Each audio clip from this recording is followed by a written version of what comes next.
Kako su se stabilizirale vremenske prilike i prošla je opasnost od pojave kasnih mrazeva, vrijeme je za uzgoj krastavaca.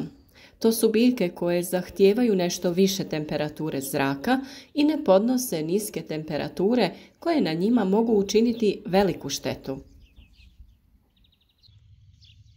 Možemo ih uzgajati direktnom sjetvom na stalno mjesto ili kao presadnice koje pripremamo barem 20 dana prije iznošenja na otvoreno. Za uzgoj na otvorenom tlo treba da se zagrije na temperaturu od 17 do 18 stepeni Celzijusa. Za razvoj na otvorenom potrebna je srednja dnevna temperatura zraka veća od 15 stepeni Celzijusa, dok je optimalna 25 do 27 stepeni. Cvjetanje započinje kod temperature između 15 i 17 stepeni, a oprašivanje najbolje se obavlja na temperaturama od 18 do 21. To znači da je ovaj period u proljeću najbolji, to jest idealan za uzgoj krastavaca. Od dana zametanja plodova do berbe treba proći 30 do 40 dana. Brzina rasta pojedinih plodova naravno ovisi o broju plodova na jednoj biljci. Vrijeme plodonošenja krastavaca traje između 1,5 do 2,5 mjeseca. Za uzgoj presadnica krastavce obično sijemo u aprilu na zatvorenom, to jest u zaštićenom prostoru, i to 3 sedmice do mjesec dana prije planiranog presađivanja na stalno mjesto. Presađuju se tek polovinom maja, kada prođe opasnost od kasnih proljetnih mrazeva. A u današnjem videu govorimo o prednostima i nedostacima uzgoja krastavaca iz presadnica, to jest direktne sadnje u tlo. Presadnice uzgajamo ranije, kao što sam i rekla, a sjetvu obavljamo početkom maja ako sijemo direktno na stalno mjesto.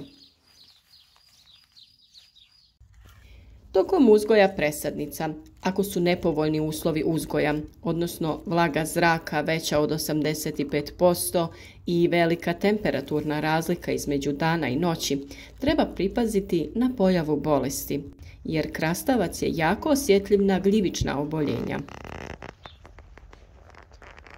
Presadnice imaju osjetljiv korijen, pa se pikiranje, to jest presađivanje u posudice, provodi kada biljka ima otvorene kotiledone listove i prva 2 ili 3 prava lista. Izbjegavajte sadnju presadnica previše blizu jer biljka mora disati. Ako su biljke previše blizu jedna drugoj, krastavci će biti manji i izloženiji gljivičnim oboljenjima. Presadnice su također osjetljive na pojavu polijeganja. Naime, gljivice iz roda Phytium mogu nanijeti ogromne štete u rasadničkoj proizvodnji i dovesti ju u pitanje. Ove gljivice žive u tlu, to su takozvane soil-borne gljivice, a njihova patogenost, to jest sposobnost izazivanja oboljenja, ovisi o vlazi, temperaturi, svjetlu, pH vrijednosti i drugim čimbenicima. Nažalost, upravo ti optimalni kontrolirani uslovi koji se postavljaju radi osiguranja najboljeg razvoja biljaka u zaštićenom prostoru odgovaraju i patogenosti ovih gljivica. Drugim riječima, bolji uslovi za razvoj biljaka znače i bolje uslove za aktivnost patogenih gljivica koje uzrokuju polijeganje. Vrste gljivica roda Phytium napadaju ukrasno bilje, paradajz, krastavce, papriku, lubenicu, salatu, špinat, kupusnjače i druge biljke.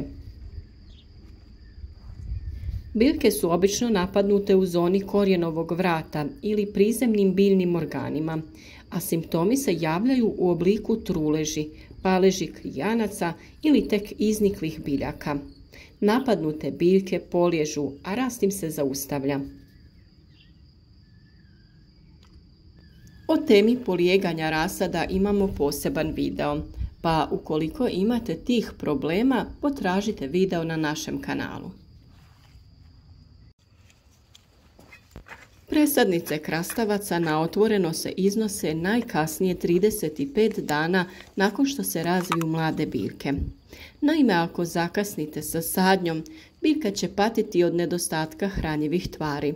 Što je rasad mlađi, bolje će se prilagoditi klimatskim uslovima na otvorenom, a biljka će rasti brže. Za uzgoj krastavaca najbolja su duboka, plodna i rastresita tla bogata organskim tvarima, neutralne ili slabo kisele pH reakcije između 5,5 i 6,5. Teška, hladna i jako kisela tla ne pogoduju kvalitetnom uzgoju ove biljke. Krastavac je dobra pretkultura za paradajz, kupus i papriku, a pogodne pretkulture za krastavac su kupus, celer, mahune, salata, grašak i kukuruz šećerac.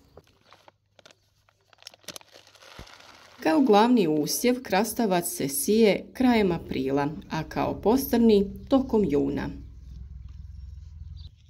Naravno, na većim površinama sije se pomoću sijačica, a na manjim ručno u redove ili u kućice. U redove se sije na 80 do 100 cm razmaka red od reda i u redu od 20 do 30 cm razmaka biljka od biljke. Kornišoni, to jest oni mali krastavci koji se najčešće koriste za kiselenje, siju se nešto gušće. Biljke koje se presađuju trebaju određeni vremenski period da se ukorijene i tokom tog razdoblja njihov rast se zaustavlja. Kako bi izbjegli sve ove moguće, to jest spomenute probleme, mi prakticiramo direktnu sjetvu na stalno mjesto. To obavljamo kada se ostvare pogodni uslovi za uzgoj koji su potrebni za kvalitetan razvoj biljaka. Siju se najčešće 2 ili više sjemenki na dubinu od 2 cm. To nam je osiguranje ako se dogodi da neke od sjemenki ne niknu. Višak kasnije iščupamo te eventualno presadimo na neko drugo željeno mjesto. U tlo prije sadnje dodajemo prirodna hranjiva poput stajnjaka, humusa, komposta ili glistinca. O svim tim prirodnim dodacima imate posebne video savjete kako da pripremite tlo da ima sva potrebna hranjiva kako bi plodovi bili zdravi i kvalitetni, a i sama biljka. Krastavac se kao sve druge biljke može uzgajati na tlu, tako što će se širiti i puzati u određenom smjeru. No bolji način proizvodnje jeste proizvodnja na crnoj polietilenskoj foliji. Naime, tlo ispod folije znatno se brže zagrije, što omogućava brže nicanje i bolji razvoj biljaka.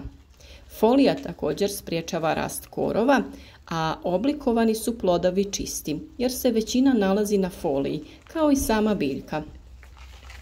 Biljke nisu u izravnom dodiru sa tlom, pa su manje izložene infekciji i bolestima koje se nalaze u tlu.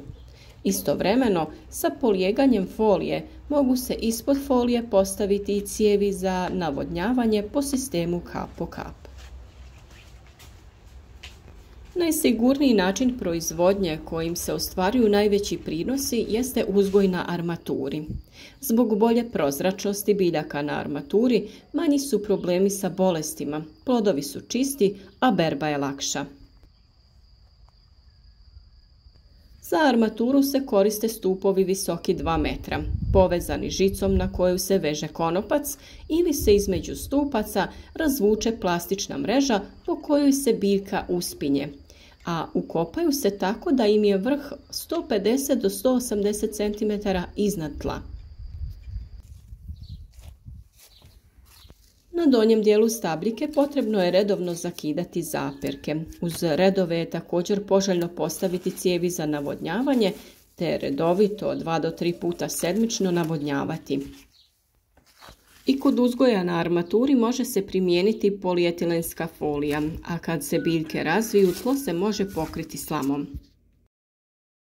Odlična opcija je i slama kao prirodni malč koji se može stavljati po cijelom vrtu i tako će čuvati vlagu i sprječavati pojavu korova. U početku su zalijevanja rjeđa i sa manjim količinama vode, a kasnije, pogotovo u vrijeme plodonošenja i berbe, krastavac zahtjeva svakodnevno zalijevanje, dok količina vode ovisi o vrsti tla i načinu uzgoja. Temperatura vode koja se koristi za zalijevanje ne bi trebala biti ispod 18 stepeni Celzijusa. Ne smijete nipošto zalijevati sa hladnom vodom jer to može ostaviti velike posljedice na biljci i zaustaviti plodonošenje. U svakom slučaju sve o uzgoju krastavaca i oblikovanju stabljike kako bi izbjegli oboljenja i štetnike te imali jake i zdrave biljke na vrijeme ćemo sa vama podijeliti. A vi samo kliknite na taj znak zvonca kako bi na vrijeme dobili obavijest o svakom novom videu da ne propustite ni jedan važan savjet. Za sva dodatna pitanja javite nam se u komentarima, rado ćemo vam odgovoriti, a pišite nam i vaša iskustva koja bi mogla biti od pomoći onima koji se odluče baviti uzgojem biljaka.